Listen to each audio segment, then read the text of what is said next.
Pemirsa, bebasnya 23 napi koruptor baru-baru ini membuat pemberantasan korupsi kembali terancam.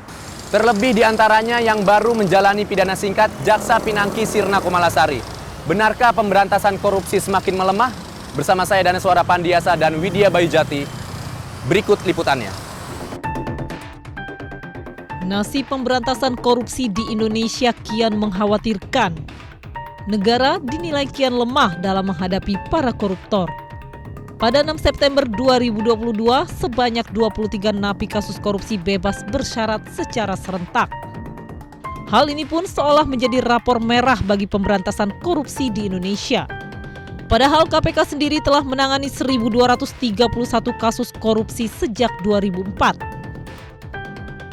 Adapun napi-napi koruptor yang kini melenggang bebas keluar dari bui di antaranya ex-Jaksa Pinangki Sirna Malasari dalam kasus pencucian uang dengan total 5,2 miliar rupiah.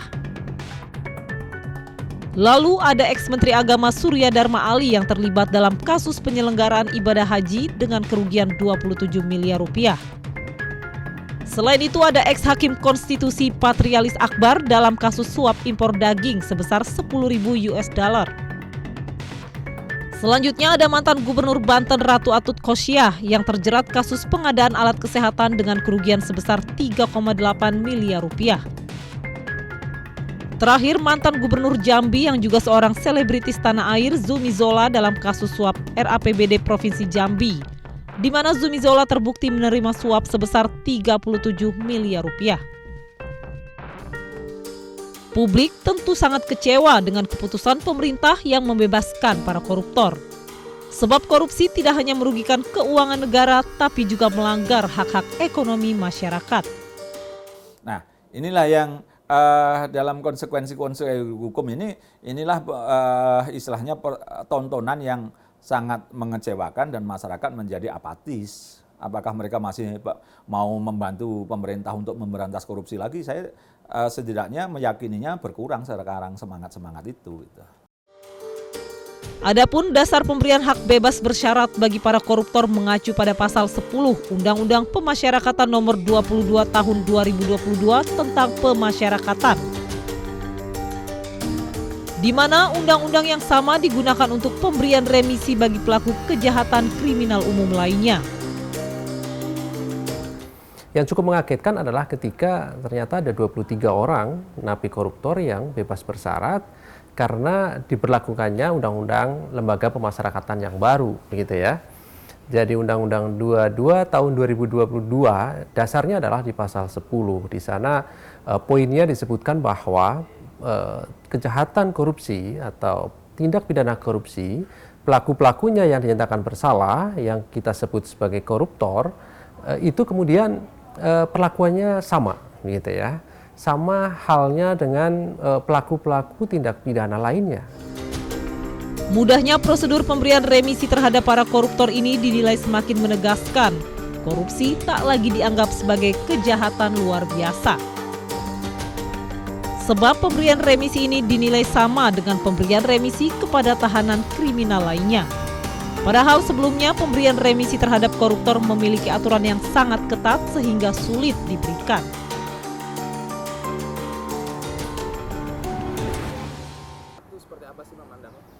Ya, bagi saya untuk kejahatan extraordinary, ya, kejahatan luar biasa, sanksinya harus luar biasa. Tidak boleh ada remisi, keringanan hukuman, sosialisasi di tengah masyarakat. Karena terhadap kejahatan-kejahatan luar biasa, biasanya memang tidak ada upaya meringankan itu.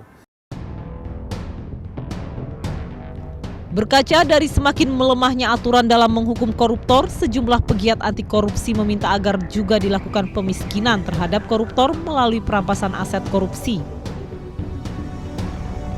Sebab jika aturan dalam penahanan koruptor tidak lagi mampu membuat jera, maka koruptor harus dimiskinkan.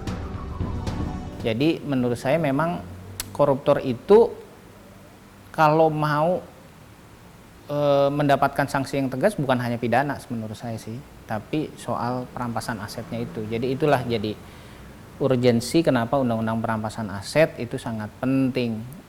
Konteksnya sebenarnya bahasa sederhana adalah pemiskinan koruptor. Jadi koruptor menurut saya tidak terlalu takut untuk dipidana gitu ya, di penjara. Karena apa?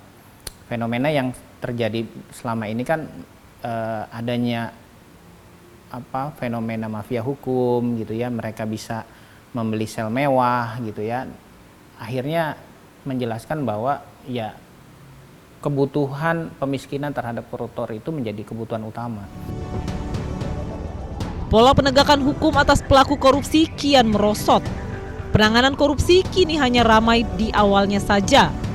Namun seringkali berakhir dengan pemangkasan vonis dan pembebasan serentak para napi korupsi.